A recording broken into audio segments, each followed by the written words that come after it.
रही बात कीमतों की, तो जो बिचौलिए लोग हैं उनकी वजह से कीमतें ज़्यादा हैं। वे कितने बढ़ाते हैं खुद से, जबकि सरकार की तरफ से कीमतें कम हैं। इसको रोकने के लिए हमने जमाखोरी और बेईमानी से सट्टेबाजी करने वालों के लिए गेहूं का स्टॉक लिमिट करा है। हमने सभी राज्यों और केंद्र शासित प्रदेशों के व्यापारियों को, थोक व्यापारी, खुदरा विक्रेताओं, बड़े चेन खुदरा विक्रेताओं और फूड प्रोसेसिंग करने वालों पर गेहूं पर स्टॉक लिमिट लगाने का फैसला किया है।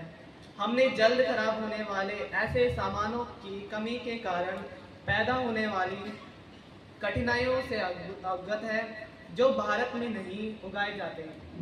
समिति समय समय पर बैठती है और समीक्षा करती है और इस दिशा में किए गए प्रयासों का परिणाम है कि महंगाई दर अब टॉलरेंस बैंड के अंदर है।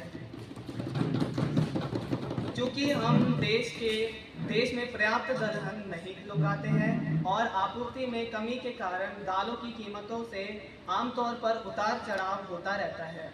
इसमें निपटने के लिए हम फसल अनुमानों का विश्लेषण करके आयात के लिए समझौता करना शुरू करते हैं। हमने पेट्रोल व डीजल की कीमतों में 2 रुपये प्रति लीटर की कटौती की और हमने रसोई गैस सिलेंडर की भी कीमतों में 100 रुपये की कटौती की। बाकी हम प्रयास कर रहे हैं माननीय महोदय जी, महंगाई पर पूरी तरह से लगाम लगाने का। प्रश्न संख्या 3.6 मिस श्वेता। माननीय अध्यक्ष जी, मेरा प्रश्न सत्ता पक्ष से है।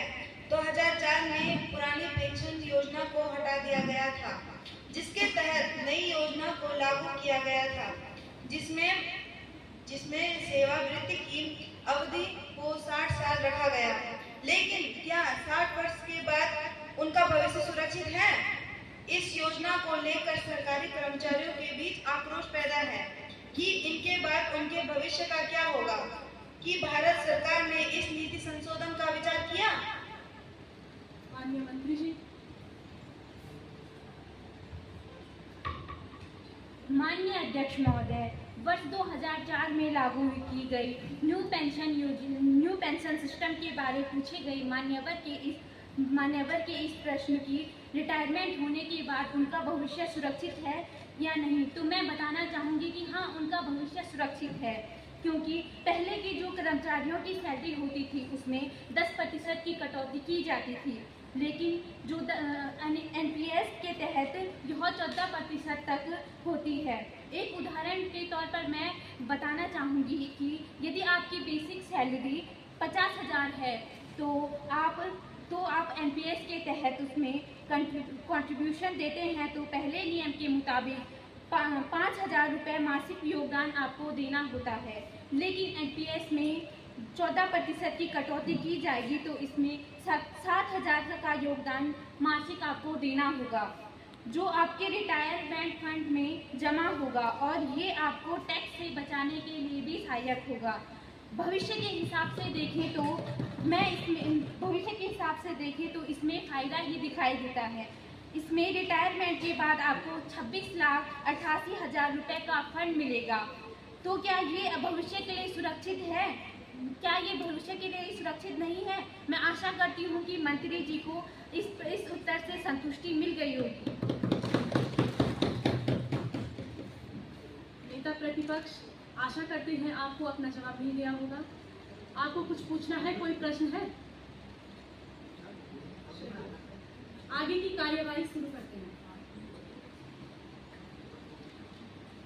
सदन में अभी तक कई विषय वस्तु पर चर्चा परिचर्चा की गई, परंतु कुछ ऐसे महत्वपूर्ण मुद्दे भी हैं जिन पर सरकार का ध्यान आकर्षण करना अत्यंत आवश्यक है, जो कि महोदय आपके पटल पर पहले से ही रख दिए गए हैं।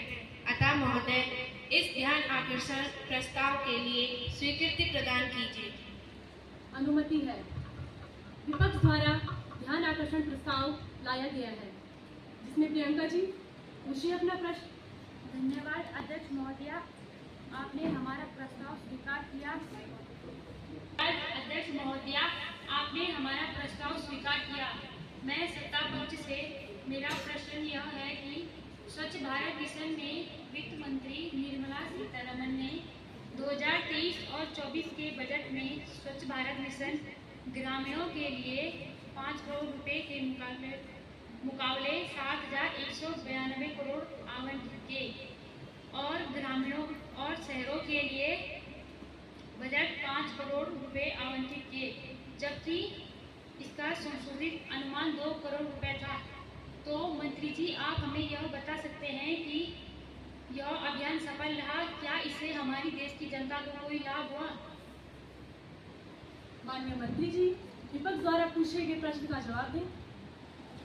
माननीय अध्यक्ष महोदय जी, सरकार के द्वारा स्वच्छ भारत अभियान 2 अक्टूबर 2014 को आरंभ किया था। यह एक राष्ट्रीय स्तर का अभियान है। इस अभियान का उद्देश्य गलियों, सड़कों तथा अधोसंरचना को साफ सुथरा करना और कूड़ा साफ रखना है और हमने स्वच्छ भारत के माध्यम से खुले में शौच की समस्या को कम करना या समाप्त करना, ये हमारा टारगेट है। माननीय अध्यक्ष जी, हमने 2019 तक 1.96 लाख करोड़ रुपए की अनुमानित लागत इस योजना में लगाई और 2019 तक हमने 1.2 करोड़ शौचालयों का निर्माण करना यह हमारा मकसद था।